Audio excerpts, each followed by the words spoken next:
Cross. They are at 825 Fern Street in West Palm Beach. They'll be open until 9 this evening and then reopen to 8:30 tomorrow morning. The purpose, to collect bottled water that you may not have had to use during Hurricane Andrew, and also collecting non-perishable food. All of this stuff going south to Broward and Dade counties to help out the people. They could also use cash donations, so whatever you feel generous enough to offer, I'm sure they'd love to have it. Thank you for joining us with our continuing hurricane coverage, everybody, and we have more to come still tonight.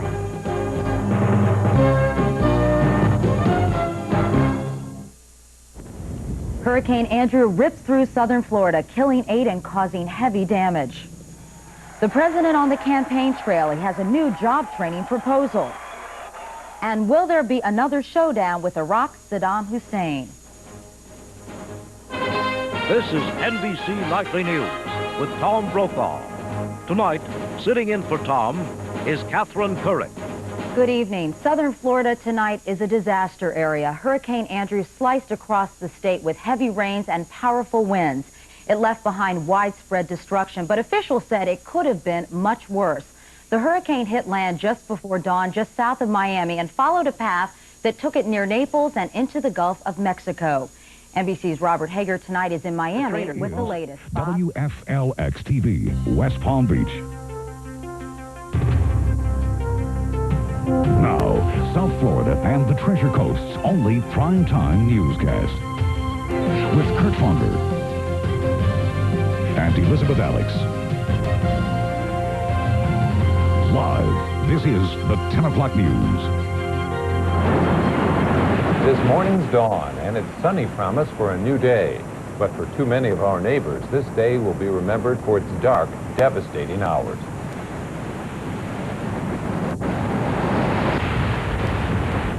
Greetings. Hurricane Andrew left his imprint on Palm Beach County and the Treasure Coast, but it was almost a gentle touch in comparison to the pain he inflicted to our south. Well, there's too much decimation in Dade County to fit into one short report, so we're just going to begin our newscast tonight by rolling the video to give us all a long look at what could also have happened here if the storm had only gone a little more north. Here is some of the videotape. We're told the areas, the towns of Cutler Ridge, Homestead, and Country Walk were the most severely hit by the storm, and it's surprising probably to those people there because, as we understand it, they weren't even in the evacuation area. They were inland, so they were not in the evacuation area. And if you think of every one of those homes as a family and its biggest investment devastated, you get an idea of the human tragedy there. You got a peek there at the Tamiami Airport, which was littered with dead planes and helicopters. They say not only those towns and communities, there are a lot of landmarks, I guess, that were decimated also by Hurricane Andrew, including Dinner Key Marina, the Falls Mall. This is a satellite dish from Channel 6 down there, and there are a lot of people who are just looking at these pictures tonight absolutely in shock.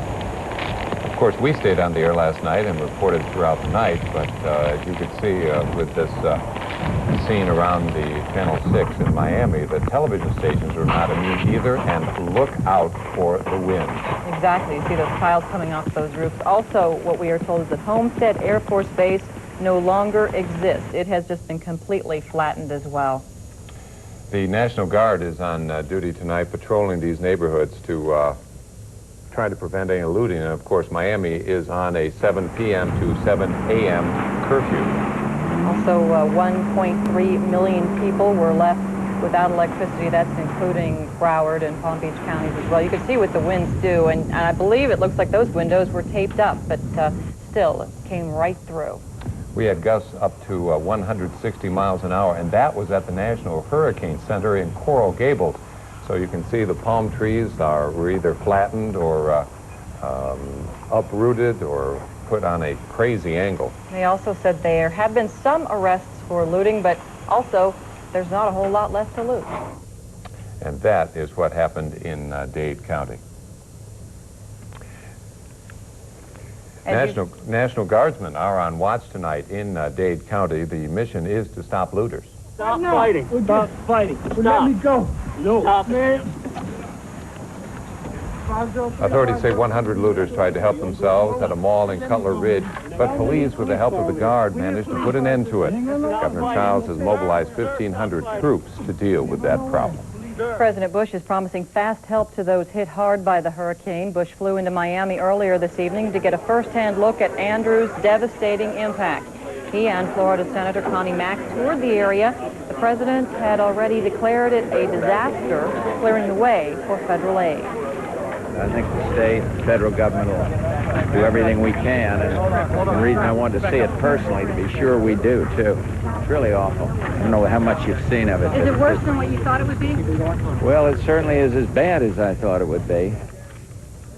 Again, that was President Bush. He interrupted his campaign schedule to come to South Florida. He says when you have families hurting, it's important they know that the president cares. And of course, the president has family of his own with some damage. There is some. Thousands of South Floridians are in the dark tonight thanks to Hurricane Andrew. You know, last night we counted on a number of undaunted reporters to keep us updated during the worst of Andrew, and one of them was Leslie Gale. She was on patrol in southern Palm Beach County, and here's what she saw when the sunshine revealed the morning after. Uprooted trees, shattered concrete walls, not a great way to wake up, but when you look south to Miami, Palm Beach County can only breathe a sigh of relief. A Category 4 hurricane, Andrew seemed to tiptoe through Palm Beach County, leaving nothing more than a footprint. We were even able to stay at our post along A1A in Boynton Beach when Andrew slammed into Miami around 5 o'clock this morning. Around 4:30 this evening when Andrew and... At high tide this morning, flooding stood to be our worst problem. But even as the levels along the intercoastal teased at the top of the seawall, barely a drop spilled over. When the sun came up, you could almost hear a collective sigh of relief. Ironically, at one condominium in Delray Beach, the one item residents thought would save them was itself destroyed by Hurricane Andrew. Even though the evacuation order was lifted in most areas by mid-morning, it still wasn't completely safe to return home. Let me show you why. It's things like this metal piece of rain shutters. This could become a deadly weapon if the winds are high enough.